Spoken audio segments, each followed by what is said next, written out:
turning into mush. If you throw your potato into hot water, the outside of your potato is going to cook before the inside has a chance to cook.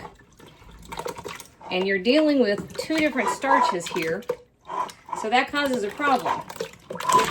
Ta-da! Okay, so you have two starches. You've got amylose, which is one. That's kind of a linear starch. And if the outside starts to cook, the amylose gets kind of gluey. And you don't have a chance for the amylopectin, which is the lovely starch that makes fluffy potatoes, to do its job, right? So if you take your potatoes and you cut them into chunks and add them to cold or warm water with a teaspoon to a teaspoon of salt, kosher salt, per quart of water, what you have then is the perfect opportunity for your potatoes not only to get seasoned all the way through, but to come to temperature all at once, which means your potatoes will be fat and fluffy and lovely by the time that they're cooked. So these are russets. Russets are nice and starchy. It's kind of a classic mashed potato. You can also use Yukon Golds, which I have, and it was my intention to use. But look how tiny mine are. I ordered them and they dropped them off. Sorry, y'all. I love you, but I'm not peeling those stupid little bratty potatoes. I'm just not going to do it. So instead, I took my russets. I measured out 5 pounds of russet potatoes, cut them into chunks. They're going into barely warm water. I'm going to bring it all up to a boil. I added a tablespoon and 3/4 or so of kosher salt, which was Morton salt, so I had big fat crystals. And this is all we're doing for a minute. We're going to let it come up to a boil. Then, hello, that's Wampler. I forgot what I was even saying. Oh, then we're going to give it right at 15 to 17 minutes. You don't want it to go longer than that because you don't want to boil it to mush. We're going to give it 15 to 17 minutes before we drain it off. And then I'm going to show you 3 of the best, most spectacular secret tips to getting fabulous, fluffy, restaurant quality mashed potatoes that will blow your hair back every single time. You're going to love this, and you're going to look like a rock star. Okay, so I'm throwing things in the floor already. Good, it landed right side up. All right, so our timer went off. Oh, these are soft. Yeah, these are done. All right, so here's what you want to look for. You want them to be able to, with a fork, right? But you don't want to go any farther than that because they're going to get waterlogged. All right, let me drain these. Okay, go ahead and put your pot, your empty pot, right back on the warm eye. I turned the heat off, but it's still hot. And then shake out your colander because you want your potatoes to be as dry as possible. And I know that seems a little counterintuitive, but we want to get rid of the water. And we don't want to agitate these potatoes any more than we have to. All right, so the number one enemy, see how dry those are? We have a little bit dripping off the bottom of our colander, but nice and dry, that's nice. Okay. The number one enemy of mashed potatoes is overworking them. You remember I said that amylose thing.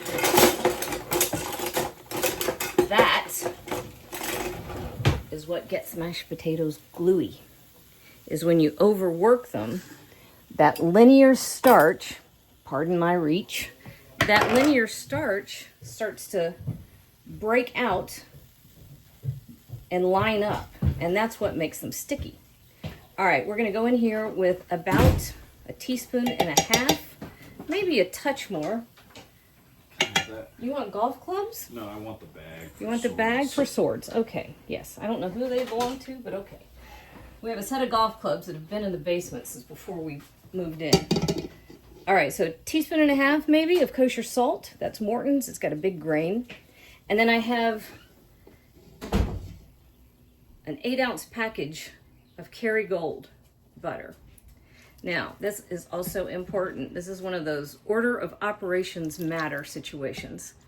Butter first. You need all the little granules of starch coated with fat before you add your dairy. Otherwise, you won't get the fluffy. So you want to get nice and fat. Now, you kind of want to do 4 ounces of butter to 2.5 pounds of potato. So that's where my 8 ounces of butter came in. Now, I didn't do any more than that, because remember, we're trying not to have our amylose activate. I just thought of Wonder Twin powers when I said that. Okay, if you remember the Wonder Twins, give me a shout out. All right, so over here, I have 1.5 cups of heavy cream. I feel like if you're gonna do it right. We actually don't do mashed potatoes all that often. But when we do, I turn it up. Now we're gonna let this sit and have the starch absorb the cream. It takes just a minute for all of that to come together, right? So be a bit patient. Don't overwork. I'm kind of using my potato masher to feel for lumps. Now, this is the stage where the French, who are masters of the potato, you got to admit, will use a chinois, or, oh, I forgot the name of it. It's the sieve, the flat sieve, and they will pass mashed potato through it so that it turns into the most luscious, silky stuff you've ever tasted. I'm not gonna do that. But what I am gonna do is taste.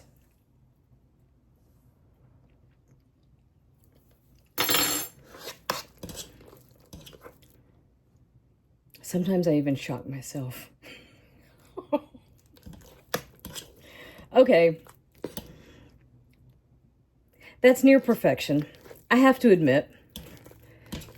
Wow. Okay, it needs a hint more salt. So, a little bit of salt. And I know people that are like, oh, you can use pepper, but you have to use white pepper and blah, blah, blah. Forget it. You don't. If you want to, I mean, go ahead. If you want to, fine. I don't think it needs it. All right. What I am going to do is get it out of here and put it in a dish where you can see how how beautiful it is. All right. I said I would let you know how beautiful it is. There we go. That's a beauty shot if there ever was one. Oh, there we go. I get excited over food. I forget where the camera is.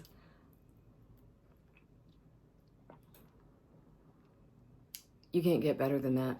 Classic, creamy, fluffy, spectacular mashed potatoes.